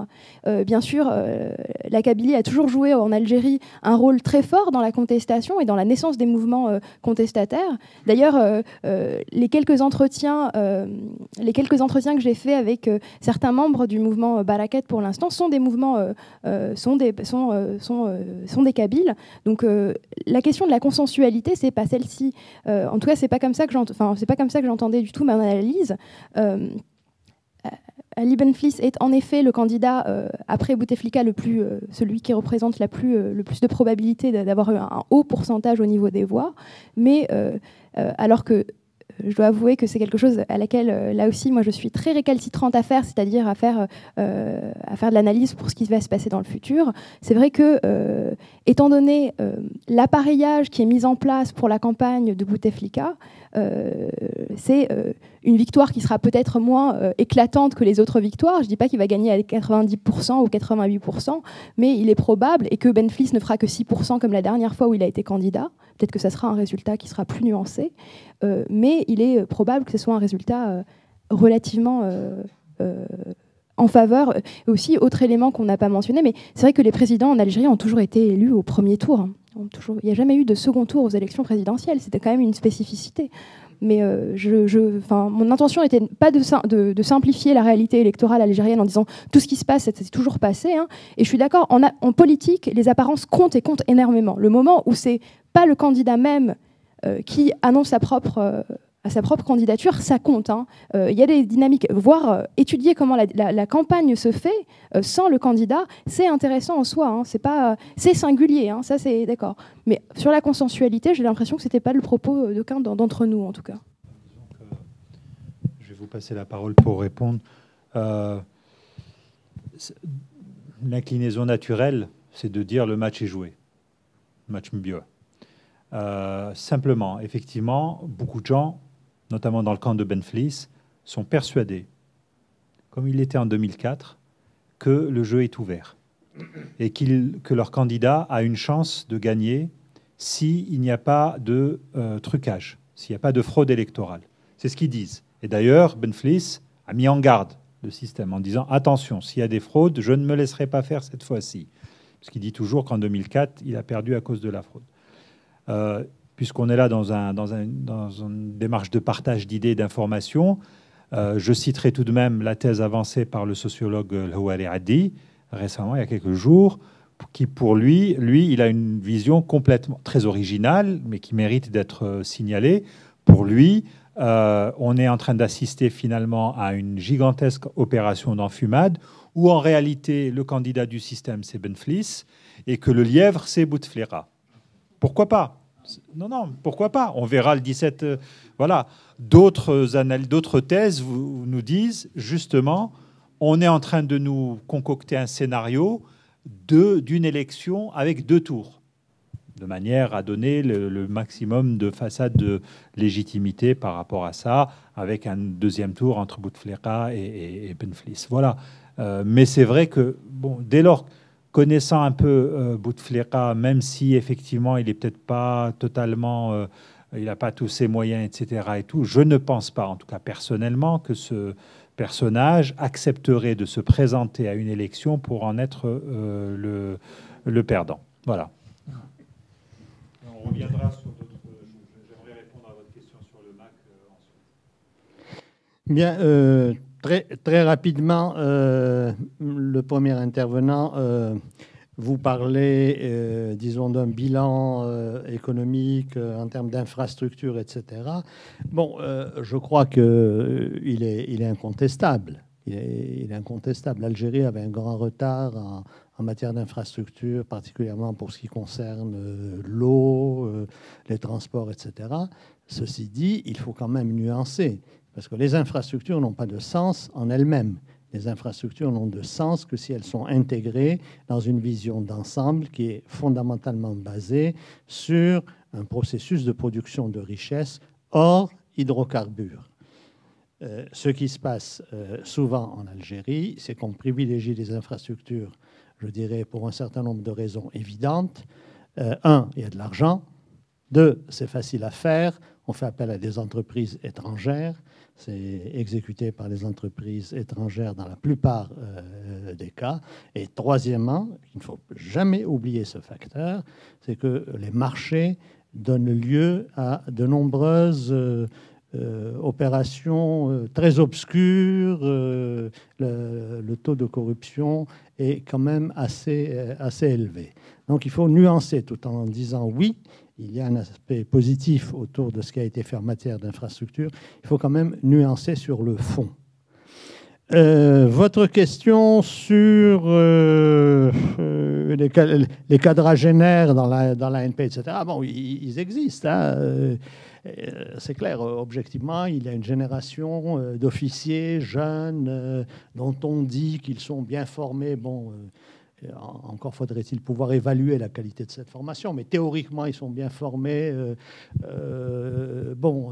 Ce sont probablement des gens proches des ambitions de cette génération qui rêvent d'une Algérie fonctionnant autrement, et rien ne dit que ces couches intermédiaires au sein de l'ANP ne vont pas s'exprimer d'une manière ou d'une autre. Hein. À cet égard, moi j'ouvre une parenthèse, nous en parlions tout à l'heure entre nous, il y a d'anciens officiers de l'ANP qui s'expriment depuis plusieurs jours. Or, en fait, on sait pertinemment qu'il y a une logique de corps très forte au sein de l'ANP, c'est-à-dire que les retraités gardent des relations fortes avec l'institution. Et il est permis de penser, j'avance ça, c'est une hypothèse, hein, il est permis de penser que ceux qui s'expriment le font en tant qu'ils expriment un point de vue partagé par des collègues qui sont encore dans l'actif. Et ça a été dit explicitement par un général qui s'est encore exprimé ce matin, qui s'est exprimé donc il y a 2 semaines, le général Ben Hadid, hein, et il avait dit « Je m'exprime au nom de mes camarades ». Voilà. Donc, on peut penser qu'une partie de l'armée ne cautionne pas le processus en cours. Ce sont probablement des gens qui ont une vision plus moderne des processus politiques. Qui gouverne l'Algérie ? Ça, c'est je ne reprends pas la question posée au général de Gaulle, mais je reprends sa réponse. Il avait dit « Vaste programme, mon ami ». Bon. Et ça, c'est la question à $1 million. Hein. Qui gouverne l'Algérie ? Pour être un peu plus sérieux, moi, je crois que la force de l'Algérie, quand on évoque la situation régionale, hein, on évoque la Libye, on évoque d'autres pays, moi, je pense que c'est une force de l'Algérie. C'est quand même un pays dans lequel il y a un certain nombre d'institutions qui fonctionnent et d'institutions qui ont une vision nationale. Probablement des institutions qui ont une vision antidémocratique, on peut qualifier ça comme on voudra. Mais en tout cas, elles sont là. Moi je pense à l'armée, au service de sécurité, à l'administration, etc.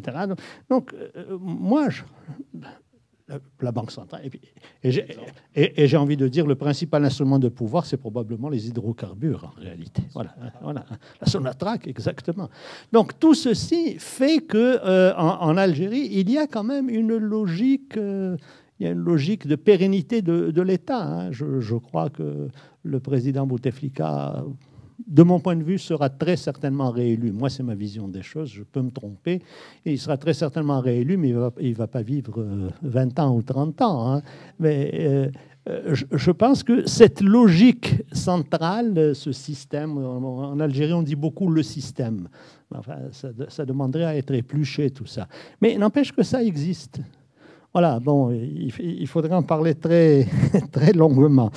Bon, les nuances sur la typologie, je crois que ça a été dit. J'aimerais terminer simplement en donnant mon point de vue sur la question du MAC, hein, le mouvement pour l'autonomie de la Kabylie. Bon, je crois... pardon, pour l'autodétermination. Je pensais que c'était l'autonomie. Moi, il me semblait que c'était autonomie. Bon, peu importe, c'est pas important. Moi, je ne crois... Moi, je ne crois pas qu'il change fondamentalement la donne. Il existe depuis plusieurs années déjà. C'est une partie de la réalité sociale et politique algérienne, c'est incontestable. Je ne crois pas qu'il change fondamentalement la donne. Deux choses sur l'âge, la pyramide des âges. Il y a un sociologue algérien, M. Djabi, je ne sais pas si vous le connaissez, qui a travaillé sur ça, Nasser Djabi, qui a fait des travaux là-dessus. Et il montre tout de même qu'en réalité, la passation de pouvoir a eu lieu. C'est que nous sommes obnubilés par Bouteflika, alors qu'en réalité, il n'y a qu'à regarder la composition du gouvernement, les gens qui sont susceptibles demain de lui succéder, ceux qui seraient Premier ministre. On est déjà dans la deuxième génération. Cette génération pivot qui a connu la période coloniale, mais qui n'était pas suffisamment âgée à l'époque pour pouvoir prendre les armes et prétendre donc à la légitimité révolutionnaire, comme on l'appelle chez nous. Donc ces gens-là sont déjà au pouvoir. Ils sont les chefs de région, c'est des militaires, c'est des gens qui ont entre 50 et 60 ans, et ainsi de suite. Donc c'est pour ça que cette élection, on arrive en bout de processus, et on va bien voir ensuite que ces gens-là il y a les énarques algériens, Ahmedou Yahya, tous les gens qu'il a placés, l'ancien Premier ministre. Donc c'est déjà fait. Je pense que c'est déjà fait, mais la logique du système est toujours la même. C'est-à-dire, celle-là lui-même en est un exemple. Sur le gaz de schiste, on n'a pas de chiffres, mais on a plusieurs compagnies, notamment la compagnie Total, qui est présente. D'ailleurs, Christophe de Margerie, qui est le directeur général de Total, lorsqu'il critique Pardon ? Il est président-directeur général, oui, je suis encore dans la période précédente. Donc Christophe de Margerie, qui est PDG, lorsqu'il s'en prend un peu au choix du gouvernement français sur le gaz de schiste, dit mais nous faisons des expérimentations en Algérie et on va arriver, grâce à ce qu'on est en train de faire en Algérie, à trouver le bon procédé qui sera acceptable pour faire du gaz de schiste en région parisienne ou en Champagne ou je ne sais ailleurs. Le MAC.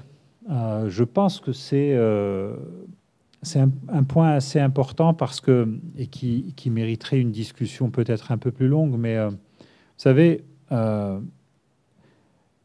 rien n'est plus important que la démocratie. Et penser qu'on va obtenir une autonomie dans un pays qui n'est pas encore dans la démocratie, c'est aller vers l'affrontement.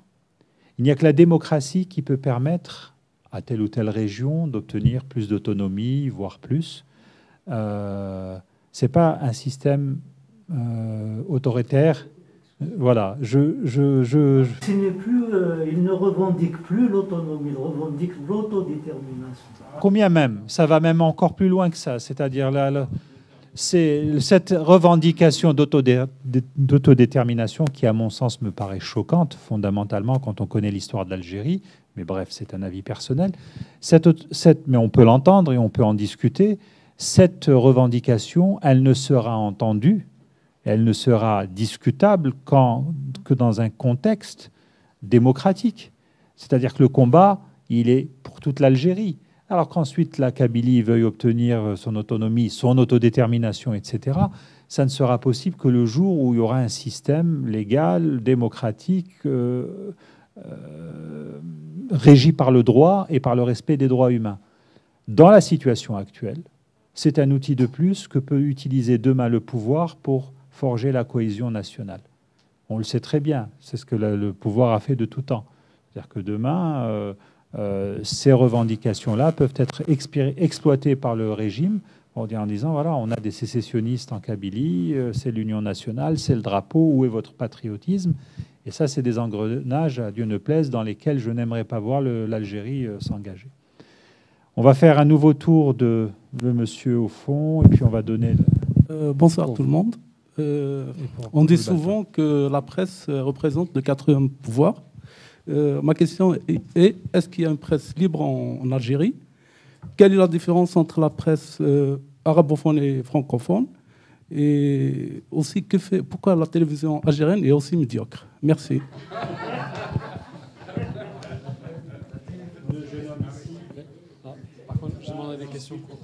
Oui, j'ai une question. En fait, ça concerne le mouvement social. J'étais assez d'accord avec ce qui a été dit par les deux intervenantes sur les émeutes, le caractère limité, localisé, éclaté.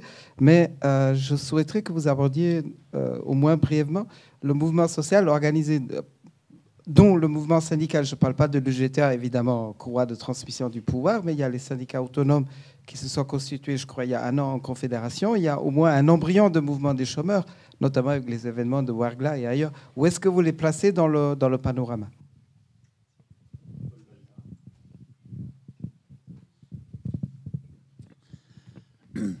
Bien, je voudrais surtout apporter un témoignage qui peut apporter un éclairage à nos débats. J'ai été donc correspondant du Monde au Maghreb, de la Libye à la Mauritanie, mais basé à Alger, de 1973 à 1978. Au mois d'août 1978, Le Monde m'a téléphoné pour me dire qu'il mettait fin à mon mandat de correspondant au Maghreb. Bon, alors j'étais allé voir Boumedienne pour le lui dire. Ah, il avait pris un air catastrophique, il m'avait dit Balta. Oui, parce qu'en fait, il avait souhaité que je sois correspondant en Algérie. Il lisait Le Monde tous les jours, depuis toujours, et donc il connaissait tous mes articles quand je couvrais le Moyen-Orient. Et alors, il m'avait dit, Balta, vous expliquez le monde arabe de l'intérieur. Mais il savait que ma mère était égyptienne et que j'avais vécu ma jeunesse à Alexandrie et que je parlais l'arabe. Et j'ai eu 50 heures de tête-à-tête avec lui.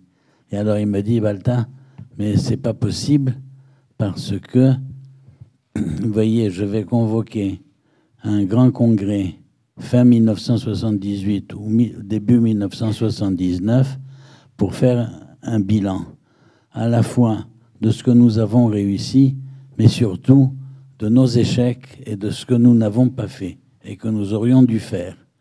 Alors je lui ai dit, bien, mais Monsieur le Président, est-ce que ça signifie que vous mettrez fin au parti unique pour donc avoir le multipartisme, que vous allez donner une liberté totale à la presse et que vous allez donner un rôle fondamental à la société civile.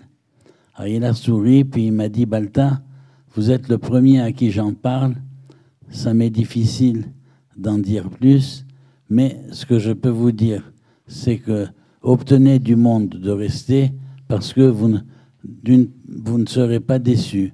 En outre, c'est très important parce que depuis que vous êtes là, vous avez été témoin des principales évolutions et dans certains cas, vous y avez même contribué. Si vous permettez, je vous donne un détail là-dessus. En effet, je lui avais dit une fois, Monsieur le Président, dans 2 ou 3 ans, ça fera 10 ans que vous avez créé les APC et les APW.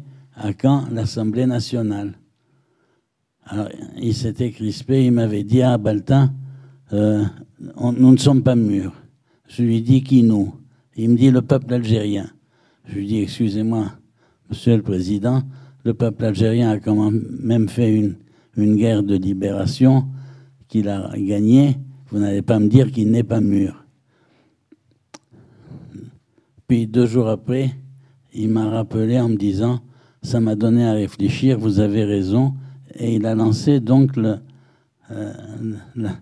oui, il m'avait dit aussi qu'il craignait quand, s'il ne voulait pas de l'APN, c'est parce que il craignait que ça serait une vitrine extérieure et qu'elle risquait d'être une vitrine des divisions de l'Algérie en 3 grands morceaux. Bon, là-dessus, il a donc modifié sa position. Et là, alors je téléphone au Monde en leur disant, voilà, j'explique. Et ils me disent, non, Balta, il faut que tu rentres parce qu'on t'envoie couvrir la révolution iranienne.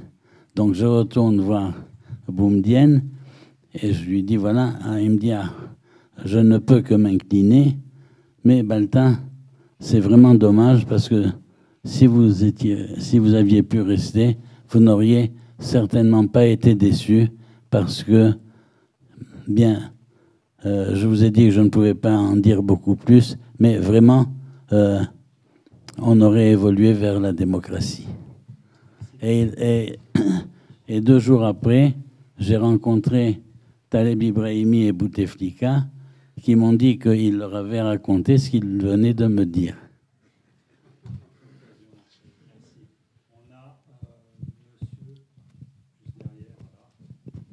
Bonjour. En fait, moi, j'aimerais juste revenir sur la notion de rente, en fait, pour vous inviter à la creuser un peu plus. Parce que, en fait, si je peux me permettre, juste, vous le disiez vous-même, la rente historique, elle s'est épuisée quelque part. Enfin, elle est en voie d'épuisement, en tout cas. Elle ne parle pas à tout le monde. Elle ne parle pas à la majorité du peuple. Et puis la rente financière, donc vous disiez aussi que les jeunes n'en bénéficient pas réellement. Ils bénéficient de miettes. Donc ces jeunes qui en gros représentent 70% de la société, s'ils ne se structurent pas, c'est qu'ils ne sont pas intéressés. Vous dites aussi que la société et le pouvoir, il ne faut pas les dissocier.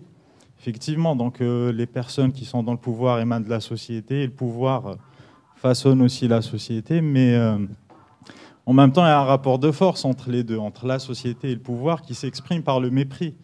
On sent vraiment un mépris de la société à la chose politique, enfin je parle des jeunes en tout cas, à la chose politique, au personnel politique, et ils pensent être méprisés aussi par ce pouvoir-là et ce personnel politique. Donc voilà, ça c'est par rapport à la rente. Donc il faudrait peut-être ajouter certains facteurs plus explicatifs. Enfin, en 2014, je veux dire, parce que la rente est réellement utilisée par le pouvoir, mais quel est son effet sur le peuple et dans le rapport qu'il y a entre le peuple et le pouvoir? Et puis vous parliez de 2011-2014, on serait au même niveau, mais en 2011, il n'y avait pas une élection avec un 4e mandat d'un président quasi handicapé. Donc c'est pas pareil. On s'attendait à ce qu'il y ait un effet domino, mais là il se passe quelque chose à l'intérieur même du pays qui insulte un peu l'intelligence de tout le monde. Et le peuple, les jeunes, tout ça, en sont conscients. Donc au final, donc si le peuple et si les jeunes ne s'engagent pas et ne se sentent pas, enfin, c'est pas qu'ils ne se sentent pas concernés, mais s'ils ne s'organisent pas, c'est qu'il n'y a pas de structure aussi. Il y a un manque de structure qui pourrait capter ce mépris, cette indifférence, cette colère, cette mal-vie, tout ça. Et voilà, donc je voulais vous amener à creuser un peu plus la chose. Bien, alors je vais vous donner la réponse sur la rente, et puis pour vous, ce sera le mouvement social. Et on dira quelques mots de la presse. Bien.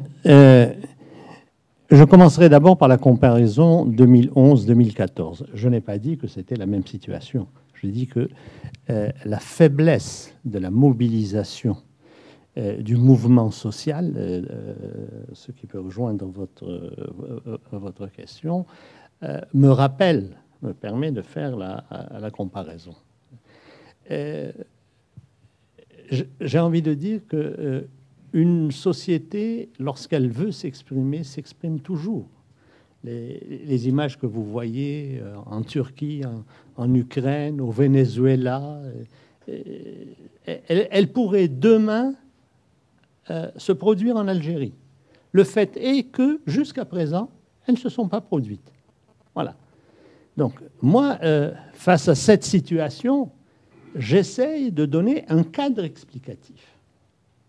Et je pense, je connais suffisamment bien la société algérienne, je vais régulièrement en Algérie, j'ai beaucoup de contacts, je sais comment les choses fonctionnent. Je pense que si on n'intègre pas les deux rentes, on ne comprend pas ce qui se passe. D'abord, à propos de rente... Pour vous rajouter un point, est-ce que l'élite, au final, je voulais arriver à ça, Parce que l'élite et l'élite dans l'opposition sait s'adresser au peuple. Parce qu'elle parle son langage. C'est ça. Parce que même à la télé, on parle soit arabe littéraire, soit français pour exprimer toutes ces idées-là de manière parfois assez savante. Je parle de la presse là aussi. Mais le peuple ne parle absolument pas comme ça. Il suffit d'aller au stade pour entendre des chants contre le pouvoir, le système. Ça dure depuis 15 ans. Et voilà, mais personne ne parle ce langage-là et personne ne sait. Vous avez raison. C'est une dimension. C'est une dimension indéniable. Mais à mon avis, ce n'est pas le facteur explicatif principal. Pour moi, le facteur explicatif principal, c'est le fonctionnement des deux rentes, et je dirais des deux, la rente économique. Il y a des transferts sociaux considérables en Algérie. On considère que les transferts sociaux représentent à peu près 30% du PIB. 30% du PIB, sous des formes diverses. Ça veut dire qu'il y a en Algérie des conditions qui font que les jeunes, d'une manière ou d'une autre, arrivent à vivre. Bon, évidemment, il y a d'autres facteurs. Hein. Je ne suis pas aveugle, je sais très bien qu'il y a encore la solidarité familiale qui fonctionne, il y a l'économie informelle, mais le fait est que vous avez une masse considérable de jeunes qui est dans une situation de précarité à l'égard de l'emploi. Moi, j'ai fait une estimation personnelle, je la cite dans le dernier papier, j'estime que c'est à peu près 5 millions de jeunes qui sont dans une situation de précarité à l'égard de l'emploi. J'ai d'ailleurs utilisé le concept de précariat, qui est maintenant de plus en plus développé à propos des analyses des sociétés européennes, surtout. Mais moi, je considère que c'est une situation de précariat. Donc vous avez à peu près 5 millions de jeunes, mais malgré cela, le potentiel de contestation violente à l'égard du régime politique, à l'égard du pouvoir politique central, ne s'exprime pas. Vous avez une contestation au niveau local, c'est-à-dire qu'on rappelle au pouvoir central son obligation ou son devoir de gestionnaire de la rente. On lui dit, chez nous, la route est coupée. Chez nous, il n'y a pas d'eau. Chez nous, il n'y a pas de chauffage. La mairie ne fonctionne pas bien. Donc on casse la mairie. Immédiatement, le préfet arrive et dit non, on va refaire ceci, on va refaire cela. Le chiffre avancé tout à l'heure, je crois, par Farida est tout à fait juste. Moi, j'avais lu cette déclaration qui m'avait effrayé, j'avais fait le calcul. C'était le directeur général de la Sûreté nationale qui disait il y a 9 986, je crois. Grosso modo, ça fait 10 000 mouvements par an. Si vous faites le calcul, moi j'avais fait le calcul et je l'avais cité dans un autre papier, ça vous fait un mouvement par heure. C'est-à-dire que partout, quand vous prenez la presse algérienne, tous les jours, hein, vous avez 6-7 mouvements significatifs. Émeute, j'en sais rien, à Atler, à Tbessa, à Sikda, partout, tous les jours. Mais là-dedans, vous n'avez personne qui dit « Ah bah le pouvoir, ah bah le... » oh, je dis personne, j'exagère. Mais la grande majorité, c'est de dire « Nous avons un problème, vous n'avez pas respecté le pacte rentier. » En fait, il y a un pacte rentier. Voilà. C'est un rappel à l'ordre.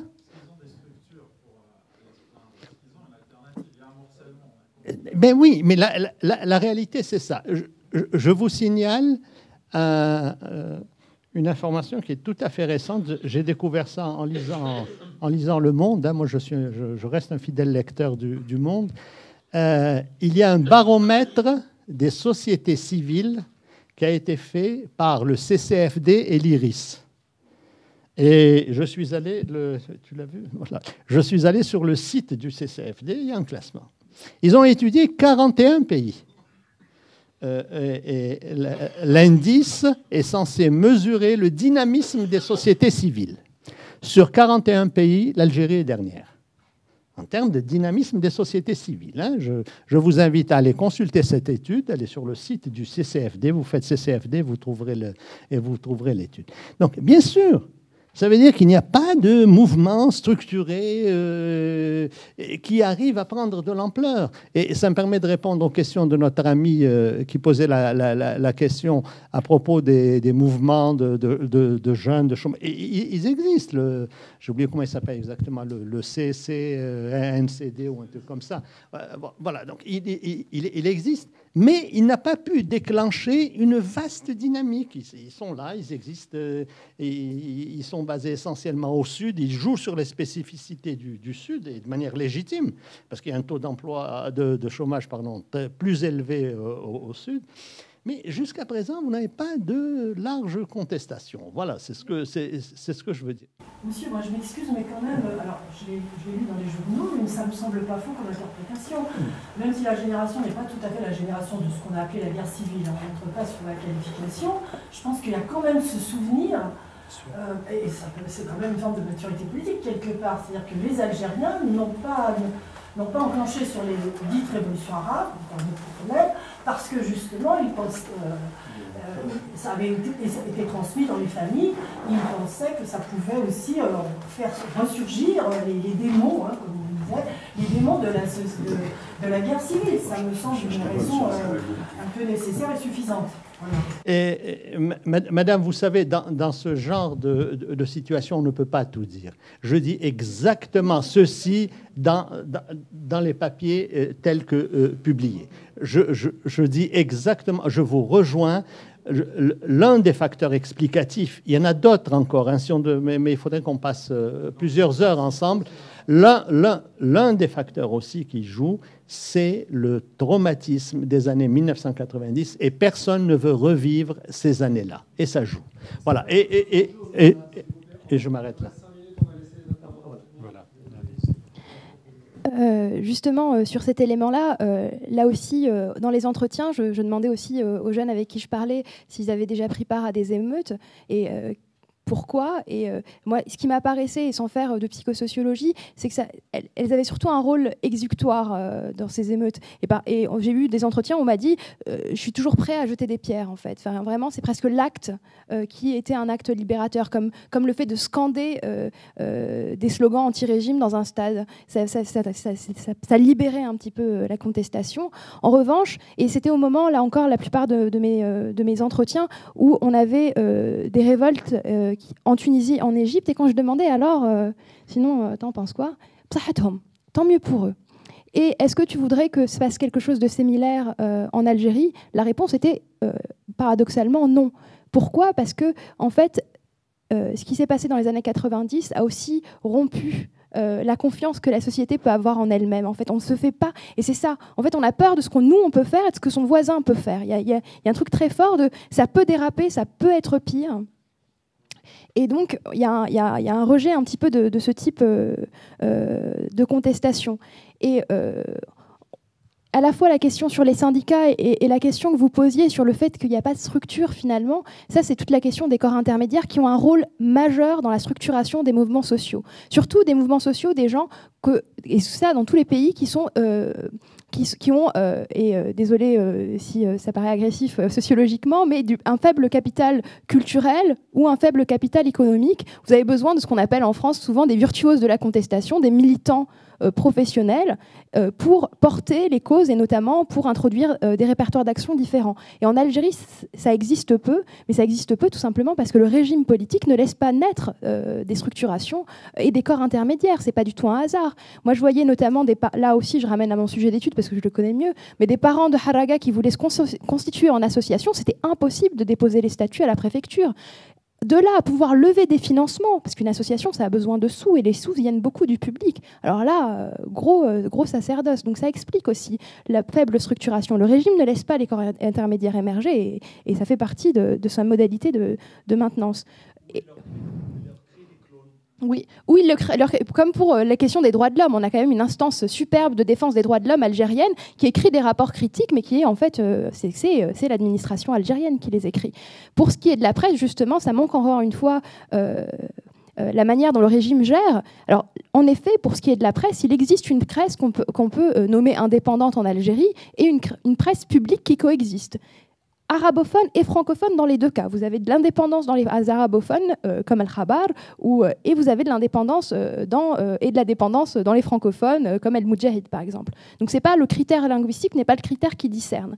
Après, est-ce que la presse indépendante est totalement indépendante? C'est la question qui peut se poser. Il y a quand même, quand on lit les articles, une liberté de ton qui est indéniable. Après, il existe des sujets qui sont tabous, et là encore, indéniablement, notamment les enjeux de sécurité des années 90 et qui a fait quoi, c'est des sujets qui sont hors zone. Donc, mais par contre, pour la contestation politique, et notamment, moi j'aime bien beaucoup les caricatures. Regardez les caricatures en ce moment. Bouteflika, qui était pendant très longtemps représenté comme un petit bonhomme un peu rondelé avec un grand militaire à côté de lui. C'était comme ça qu'on représentait le pouvoir dans les caricatures. Aujourd'hui, est représenté beaucoup comme un vieillard sur une chaise roulante avec une couronne sur la tête. Donc il y a quand même une liberté de ton qui s'exprime dans la presse algérienne, mais qui n'existe pas dans les médias. Pourquoi? Justement parce que la presse ne touche pas tout le peuple, et le média et la télévision. Et je finirai par une citation de Fedla qui disait « La chaîne algérienne, la chaîne qui vous enchaîne ». Oui, juste un mot sur la presse. Le système, le pouvoir, appelons-le comme on veut, algérien, est bien plus intelligent que ne l'a été Ben Ali. C'est-à-dire qu'il a compris qu'il pouvait avoir la possibilité de donner toute l'attitude à la presse écrite, que, ma foi, elle pouvait écrire ce qu'elle voulait, ça ne la gênait, ça gêne pas le système. Et effectivement, la presse en donne à cœur joie, et le système gère. Là où il est plus vigilant tout de même, c'est la télévision. C'est-à-dire que pourquoi? Parce que l'impact de la presse écrite en Algérie, et notamment la presse francophone, il faut le relativiser par rapport à la population, par rapport au pays profond, par rapport à l'Algérie profonde. Le média numéro 1, c'est la télé, et c'est pour ça que la télé, les projets de télé sont très encadrés, et que le régime veille à ce que, de ce côté-là, la voix de l'opposition, vous avez parlé de Kamel Daoud tout à l'heure, il n'y a pas aujourd'hui d'équivalent d'émission télévisée où un Kamel Daoud pourrait venir s'exprimer à la télévision et rentrer dans les foyers algériens pour leur dire ce qu'est la nature du régime. Donc il y a une vraie gestion fine des médias.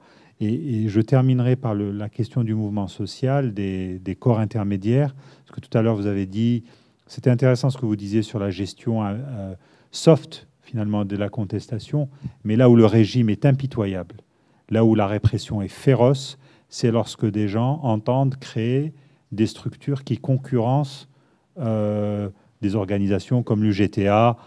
On voit que dès que des syndicalistes essayent de mettre en place un syndicat autonome qui pourrait justement récupérer la contestation des jeunes, là, ça va mal pour eux. Ils se font enlever, on les menace, ils se font tabasser, ils sont traînés devant les tribunaux.